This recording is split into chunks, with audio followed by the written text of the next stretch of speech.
श्रीकृष्ण आणि रुक्मिणी संवाद अशा अर्थाने महत्त्वाचा आहे की एक तर तो पती पत्नीमध्ये झालेला संवाद आहे आणि दुसरं असं की भगवंतांच्या मनामध्ये रुक्मिणी देवींची चेष्टा करावी असं त्यांना वाटलं आणि म्हणून काही प्रश्न विचारले आणि खरं तर ती चेष्टा रुक्मिणी देवींनी हसण्यावरी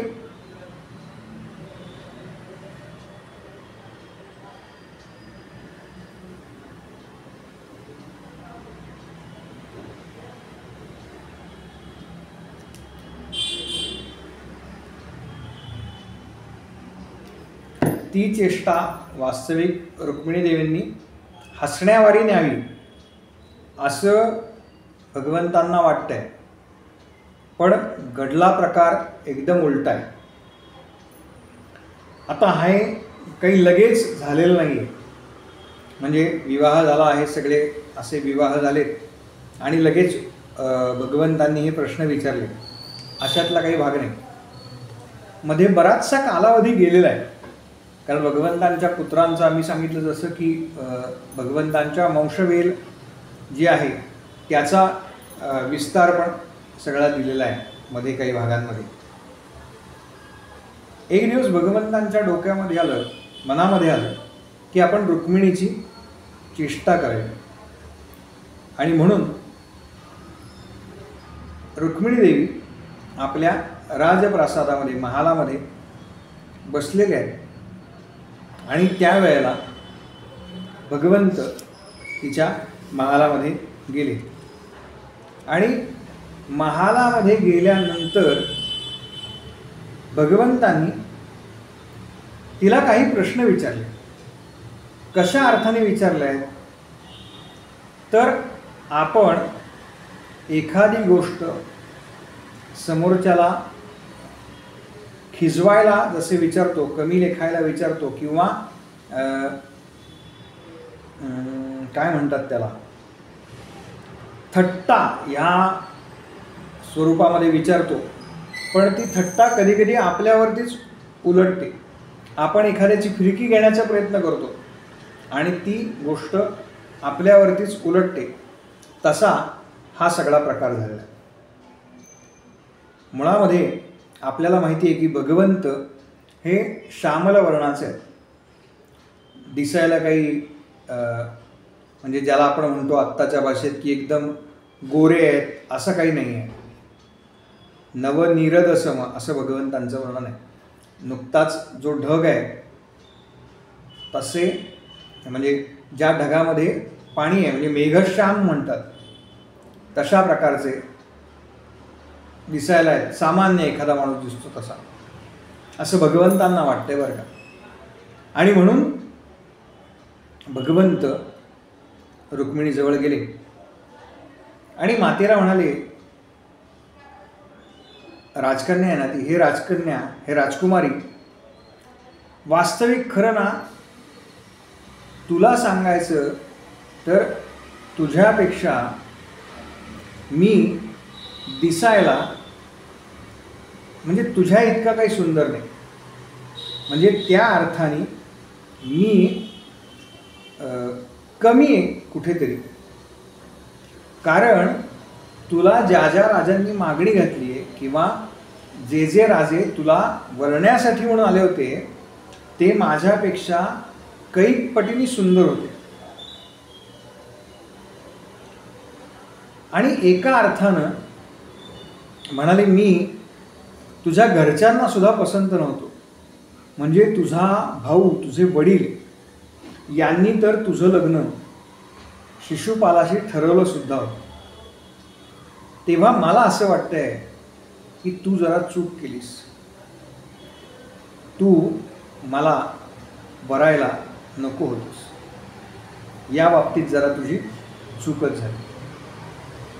बघ ना, तू ज्याची निवड केलेली आहेस, बघा भगवंत काय तयार आहे. काल आपण जो विषय केला ना, भगवंतांची हीच तर माया आहे. भगवंत तिला म्हणतायत की बघ ना, तू ज्याला वरलं आहेस तो कोण आहे तर तो एका साध्या गवळ्याचा पोर आहे.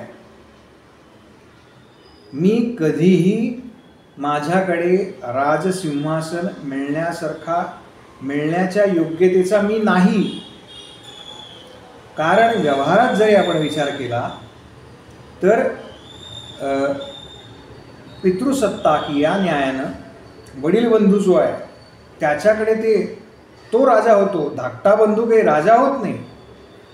म्हणजे कितीही सत्तेनं तो मोठा असला तरी ज्याच्याकडे वडील बंधू म्हणून मान आहे तोच राजा होणार. मी काही राजा होण्यासारखा नाही. त्यामुळे राजसिंहासन मला कधीही मिळणार नाही या न्यायानं मी राजा सुद्धा नाही म्हणाले. आणि असं असताना तू मला वरलंस रुक्मिणी, मला वाटतंय तुझ्याकडनं ही चूकच आहे. आम्ही कसे आहोत तर मुळामध्ये आम्ही व्यवहाराला सोडून वागणारे आहोत. म्हणजे तू आत्तापर्यंत मी काय काय केलं याची जर यादी केलीस तर मी आत्तापर्यंत जे जे केलंय ते कुणालाही न रुचणार आहे. मला सांग ना, असे 16,100 विवाह कोणी करतो का? म्हणजे अशा पुरुषांना ज्या स्त्रिया वरतात त्यांना आयुष्यभर दुःखच भोगावं लागतं. त्यामुळे तू एका अर्थानं चूकच केलीस. बघ ना, माझ्या जवळ काही नाही भगवंत म्हणतात. आणि ज्याच्या जवळ काहीही नसतं त्याला धनवान लोक कधी जवळ करत नाही. सर्वे गुणा कांचनम आश्रयंते असं म्हटलेलं आहे. धनवान लोक आमच्या वाऱ्याला सुद्धा उभे राहत नाहीत कारण आमच्याकडे काहीच नाही. बरं, ज्या वेळेला विवाह करतो त्यावेळेला काय काय बघतात तर धन बघतात, कुळ बघतात, ऐश्वर्य बघतात, रूप बघतात, पराक्रम बघतात. यातलं खरं सांगायचं तर काहीच माझ्याकडे नाही. बरं, एखाद्याला अनेक मित्र असतात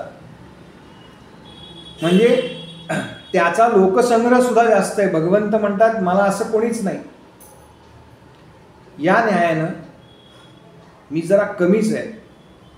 म्हणून मला असं वाटतंय की तू मला जे वरलंस ना ते चूकच केली म्हणून. पुन्हा भगवंत तिला म्हणतात मला असं वाटतंय रुक्मिणी की तुझ्याकडे जरा दूरदर्शीपणा कमी आहे. कारण तुझ्याकडे जर दूरदर्शीपणा असता तर तू एका ब्राह्मणाकडून माझ्या गुणांबद्दल 4 शब्द काय ऐकलेस आणि तुला वाटलं की तेच खरं आहे. वास्तविक तू जे गुण ऐकलेस ते गुण माझ्यात नाहीतच. मी गुणहीन आहे आणि तरी तू मला वरलंस. मला वाटतंय की तुझी जरा चूकच झाली. एक एक वाक्य जसे भगवंत बोलतायत ना तसं रुक्मिणी देवींना ते सहन होत नाहीये. कारण तिच्या मनामध्ये त्यांच्याबद्दलच्या ज्या भावना आहेत त्या एका वेगळ्या पातळीवरच्या आहेत. आणि भगवंत तिला सांगतायत की तू हे सगळी बाह्य लक्षणं भगवंत सांगतायत. बघा, आपण ज्याचा व्यवहारामध्ये विचार करतो ती सगळी बाह्य लक्षणं भगवंत तिला पुन्हा पुन्हा पुन्हा पुन्हा पुन्हा पुन्हा सांगतायत. आणि परत हेच सांगतायत की रुक्मिणी तू जे मला वरलंस ना ते चुकीचं केलंस. बघ ना, तुझ्या विवाह करता कोण कोण राजे आले होते. शाल्व आला होता, जरासंध आला होता, दंतवक्र आला होता, शिशुपाल आला होता. अगं मी तर या जरासंधाला त्यानं जेव्हा सैन्य आणलं होतं ना तेव्हा त्याला पाठ दाखवून पळालोय. म्हणजे तुला जे वाटतंय की मी शूर आहे तर मी शूर सुद्धा नाही. आणि तुझा भाऊ रुक्मी हा तर माझा द्वेष करतो. तेव्हा तू तुझ्या भावाचं जे मत होतं ते मत डावलून मला वरलंस. मला असं वाटतंय रुक्मिणी तू जरा चूकच केलीस, तू हे असं करायला नको होतंस, असं भगवंतांनी सांगितलं. आणि जणू तिच्यावरती दुःखाचा डोंगर कोसळावा तशी तिला भोवळ आली. आणि भगवंत सांगतायत त्यावेळेला ती ऐकतीये आणि पलंगाला आपण धरून उभी होती. भगवंतांना वारा घालतीये, भगवंत पलंगावरती पोहडलेत. ती जी चावरी असते ती कधी तिच्या हातातून ढळली तिलाही कळलं नाही, म्हणून तिने पलंगाचा आसरा घेतला. आणि भगवंतांची जशी वाक्य एक एक वाक्य जसं पुढे जातंय भगवंतांचं, तशी तिला भोवळ आली, घेरी आली. भगवंत जे सांगतायत ते आता तिच्या कानामध्ये आतही जात नाहीये. म्हणजे ती एखादी गोष्ट ऐकण्याच्या पलीकडे गेली आहे आणि ती धाडकन जमिनीवरती आता पडणार आहे. त्यावेळेला ती पडणार, तोच भगवंतांनी तिला सावरलं.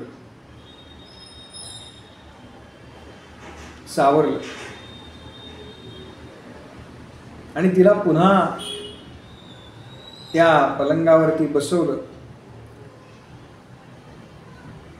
आणि भगवंतांच्या लक्षात आलं, खरं तर मला हिची थट्टा करायची होती म्हणून मी हे सगळं बोललो, पण माझा जो विचार होता, मी जो प्रयत्न केला होता तिची थट्टा करण्याचा, तो माझा प्रयत्न फसला.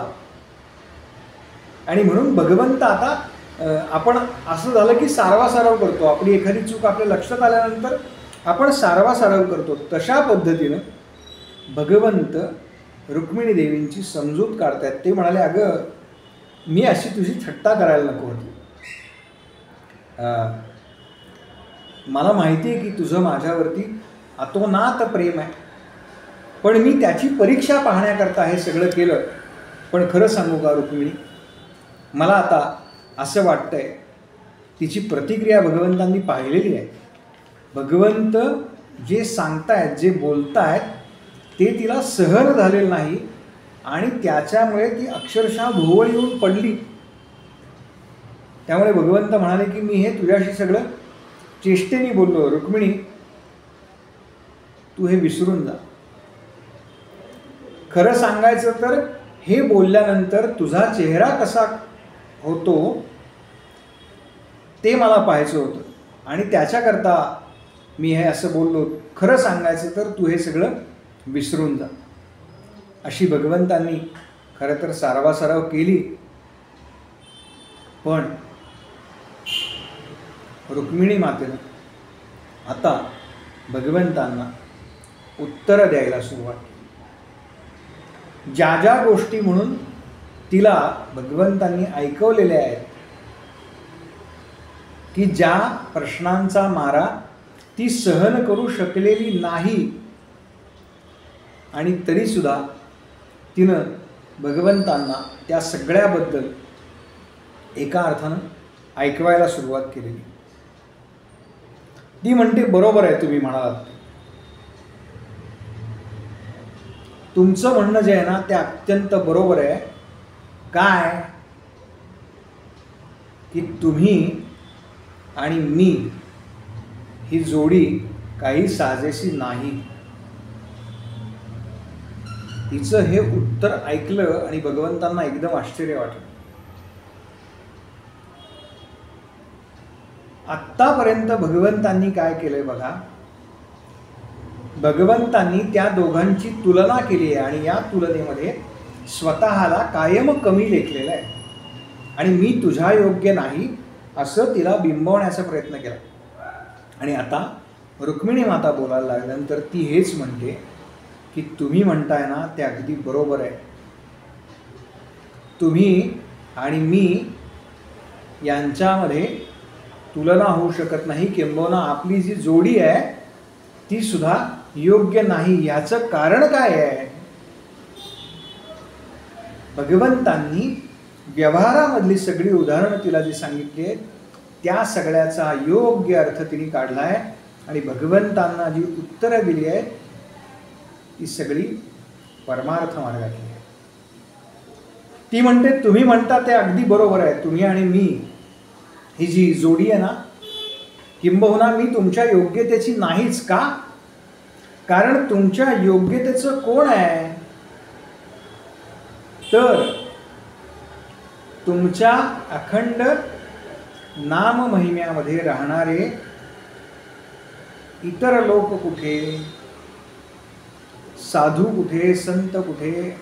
आपण कोण आहात साक्षात? तर आपण ब्रह्मादिकांचे अधिपती आहात आपण. आणि मी कोण आहे? मी म्हणजे गुणमय प्रकृती आहे. तेव्हा अशा परमात्म्याचं आणि प्रकृतीचं एका अर्थानं झालेलं हे जे मिलन आहे ते योग्य नाही, म्हणून तुम्ही म्हणता ते अगदी बरोबर आहे. मी तुमच्या योग्यतेची नाहीच. तुम्ही म्हणालात की माझ्या विवाहाकरता जे सगळे राजे आले होते त्यांचा उल्लेख केला आणि त्यांना घाबरून तुम्ही पळालात आणि त्यांना भिवून तुम्ही समुद्रामध्ये एक नगरी वसवली असं तुम्ही आत्ता मला म्हणालात. आणि म्हणून अशी नगरी वसवणाऱ्या किंबहुना एखाद्यापासून लांब पडून दुसरीकडे निवास करणारा याच्याबरोबर तू विवाह केलास, तो काही तुझ्या योग्यतेचा नाही. तुम्ही म्हणताय ते भगवंत अगदी बरोबर आहे. बघा ना, हे राजे म्हणजे कोण आहेत? तर हे राजे म्हणजे सत्व, रज आणि तम असे त्रिगुणामध्ये जे अडकलेत, याच्या बाहेर जे येत नाहीत ना, तेच आहे.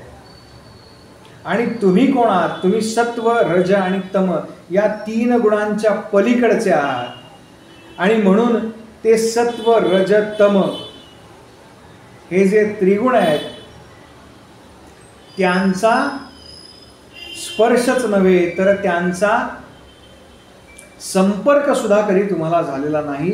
म्हणून हे राजे म्हणजे कोण आहेत? तर हे राजे म्हणजे क्षुद्र इंद्रिय आहेत जे आयुष्यभर उपभोग घेतात आणि या उपभोगापासून दूर जाण्याकरता म्हणून तुम्ही या समुद्रामध्ये जी नगरी बांधून त्यामध्ये निवास करताय.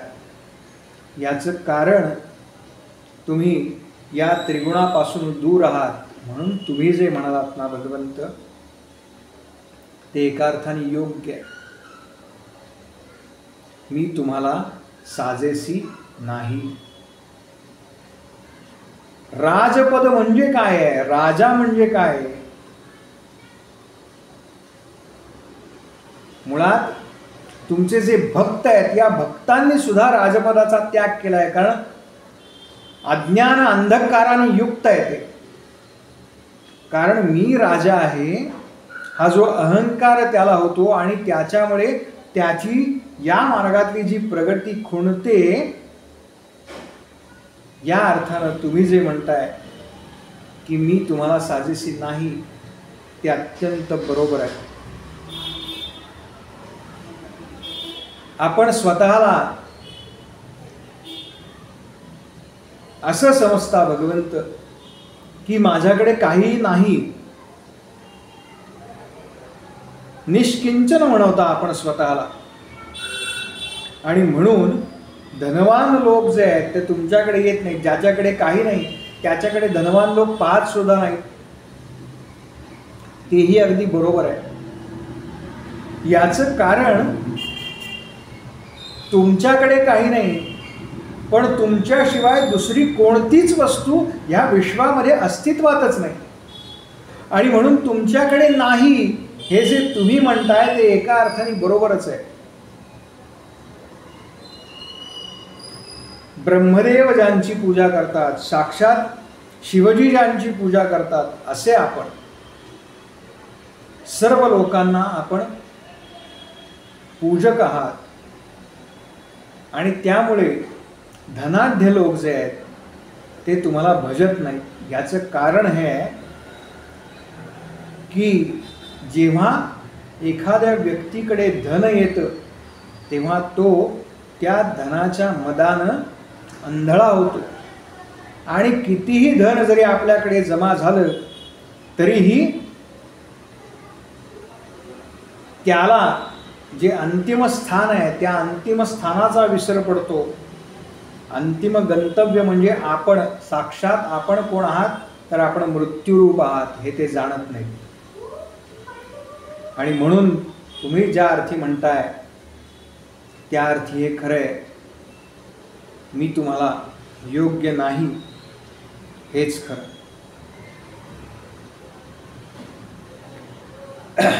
तुम्ही असं म्हणता भगवंत की मी आत्तापर्यंत खरं तर काहीही केलेलं नाही. म्हणजे काहीही केलं नाही याचा अर्थ तुम्हाला मुळातच काहीही करण्याची आवश्यकता नाही. कारण ज्या वेळेला एखादी कृती मनुष्य करतो त्यावेळेला त्या कृतीच्या फलामध्ये किंबहुना त्या कृतीमधून जे काही निर्माण होतं त्याचं जे अंतिम सत्य आहे, मग ते त्याचे परिणाम हे योग्य असो किंवा अयोग्य, त्या परिणामांना तो जबाबदार असतो. कारण तो त्या कर्मानी, त्या कृतीतल्या कर्मानी लिप्त असतो आणि मग त्या कर्माची बाधा त्याला होते. या अर्थाने भगवंत तुम्ही काहीच केलेलं नाही हे जे म्हणतात ते सुद्धा योग्य आहे. कारण तुम्ही कोणत्याही कर्माने लिप्त नाही. तेव्हा तुम्ही जे म्हणता ते अत्यंत योग्य आहे. आणि तुम्ही म्हणालात की वास्तविक तू माझ्याशी विवाह करायला नको होतास, कारण इतके राजे ज्यांच्याकडे सार्वभौमत्वाची सत्ता आहे ते तुला वरायला आले होते. तेव्हा विवाहानंतर माझ्या मनामध्ये केव्हाही असा विचार शिवला नाही. कारण विवाहानंतर जर असा विचार शिवला तर इहलोकामध्ये आणि परलोकामध्ये अशा व्यक्तीला कोणतंही स्थान नसतं. या अर्थाने भगवंत तुम्ही जे म्हणताय ते योग्यच आहे. असं म्हणून रुक्मिणी माता आपल्या ठिकाणी स्थिर बसल्या. आणि आता भगवंतांची वेळ आहे.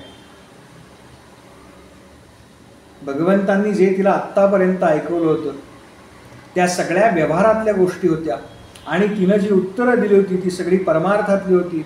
या न्यायानं भगवंतांना जे अपेक्षित आहे तेच ती बोलली होती. आणि भगवंत म्हणतात तुझ्या मुखातून हेच ऐकण्यासाठी खरं तर मी तुझी थट्टा केली होती. माझ्या म्हणण्याचा जो अर्थ मला अपेक्षित होता तोच जो तू सांगितलास तो अक्षरशः शब्द आणि शब्द खरा आहे. याचं कारण काय आहे तर तू माझी अनन्य भक्त आहेस. आणि भक्ताची परीक्षा घेणं हे सुद्धा माझं एक काम आहे. आणि म्हणून मी या पद्धतीनं तुझी परीक्षा घेतली. तेव्हा यापुढे तुझ्या मनामध्ये माझ्याबद्दल अशा पद्धतीचा कोणताही विचार तू इथून पुढे मी जे तुला विचारलं होतं किंवा जे प्रश्न विचारले होते त्याच्याबद्दल कोणताही तर्क वितर्क कुतर्क कधीही मनामध्ये आणू नकोस. कारण विवाहाच्या वेळेला तुझं हरण करतेवेळी मी तुझ्या भावाला जे विद्रूप केलं किंवा त्याचा जो पराभव केला आणि या ठिकाणी भगवंतांनी त्याचा वध केला असा उल्लेख आहे. त्याचा वध पुढे भागवतामध्ये आलेला आहे. पण हा प्रसंग खूप नंतर घडला आहे. जसं मी म्हणलं तुम्हाला मध्ये बऱ्याचशा गोष्टी घडून गेल्या आहेत. तर हे सगळं तू विसरून जा. ह्याचं कारण असं आहे, इथे भगवंतांनी पुन्हा तिला सांगितलं आहे की मृत्यू हा काही आपल्या हातात नाही. प्रत्येकजण आपल्या कर्मानं आणि आपल्या कृतीनं तो ओढवून घेतो. तेव्हा इथून पुढे गृहस्थ धर्माला उचित असं जे आचरण आहे ते तू कर, असं भगवंतांनी सांगितलं. आणि या ठिकाणी भगवंत आणि रुक्मिणी देवी यांच्या जो संवादाचा अध्याय आहे तो या ठिकाणी संपतो. गोपाल कृष्ण भगवान की जय. गोपाल कृष्ण भगवान की जय. गोपाल कृष्ण भगवान की जय.